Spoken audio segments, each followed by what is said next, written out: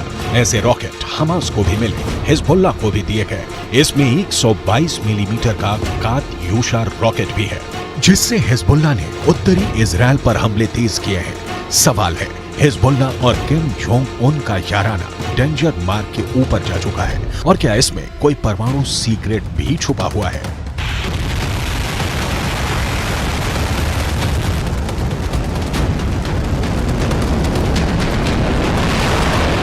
फिलहाल इजराइल पर anti tank हमलों ने हिजबुल्लाह के इरादों को खतरनाक रूप दे दिया है। इजराइल हिजबुल्लाह के हथियारों को लेकर डरा हुआ है, क्योंकि उसने अब तक जो एक्शन दिखाया है उसमें इजराइल की कई बड़ी पोस्ट के चीथड़े उड़ चुके हैं। हिजबुल्लाह ने 3 तरह की एंटी टैंक गाइडेड मिसाइलें इस्तेमाल की। ये है कॉर्नेट, इसकी रेंज 5 किलोमीटर तक है। ये रूस की मिसाइल है, लेकिन अब ईरान इसका देसी वर्जन देहलाविया तैयार कर चुका है, और ऐसी बहुत सी मिसाइल अब हिजबुल्लाह के पास हैं। दूसरी है BGM-71-2 anti tank guided missile, range है 3.5 किलोमीटर। ये अमेरिका में बनी मिसाइल है, लेकिन अब इसकी नकल ईरान तैयार कर रहा है और उसने हिजबुल्लाह को सप्लाई की है। तीसरी है 85 कॉन्कोर्स, रेंज 4 किलोमीटर। ये भी रूस ने बनाई है, और अब ईरान में ये दोसान नाम से तैयार की जाती है। इजराइल ने सीरिया से खतरे को देखते हुए गोलान पहाड़ियों में भी टैंक पहुंचा दिया है। ये हिस्सा पहले सीरिया का हिस्सा था, लेकिन 1967 के युद्ध में सीरिया से इजराइल ने इस हिस्से को अपने कब्जे में ले लिया। लेबनान, सीरिया और इजराइल के ड्राई जंक्शन वाले इलाके में हिजबुल्लाह का पूरा कंट्रोल है।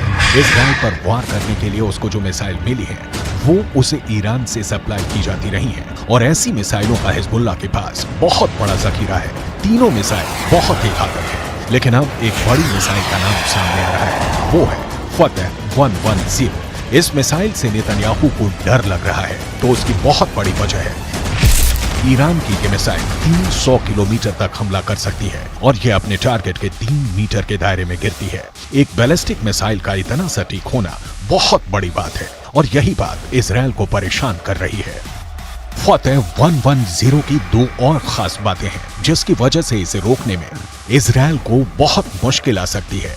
ये सॉलिड फ्यूल वाली मिसाइल है, ये कम वक्त में लॉन्च के लिए तैयार की जा सकती है, और ये रोड मोबाइल है, यानी इसे कहीं से भी लॉन्च किया जा सकता है, और फिर अपना ठिकाना बदलना बहुत आसान है।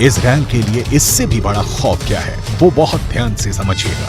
बाइडन से लेकर नेतन्याहू को भी पता है कि फतह 110 मिसाइल को रोकना बहुत मुश्किल है, क्योंकि अमेरिका भी इस मिसाइल को रोकने में पूरी तरह फेल रहा है।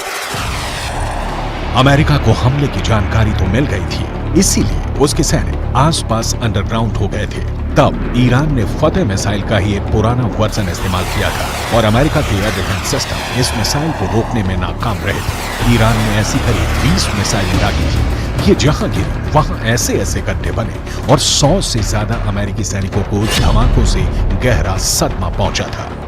देखा जाए तो इस वक्त पूरे पश्चिम एशिया में युद्ध की चिंगारी पहुंच चुकी है। इजराइल से लेकर गाजा तक, गाजा से निकली आग लेबनान तक पहुंच चुकी है। चिंगारी सीरिया और ईरान में भी नजर आ रही है, और अब उत्तर कोरिया से मिले हथियार बड़ा खतरा बनते दिखाई दे रहे हैं। If they go strong, if they're not defeated, they will derail this process. They will imperil the entire Middle East. If the Middle East falls to the axis of terror, Europe will be next, and no one will be safe. This is not a local battle. This is a global battle. The paramount need is to defeat this axis. That battle is now being waged by us against Hamas in Gaza. There is no substitute for victory.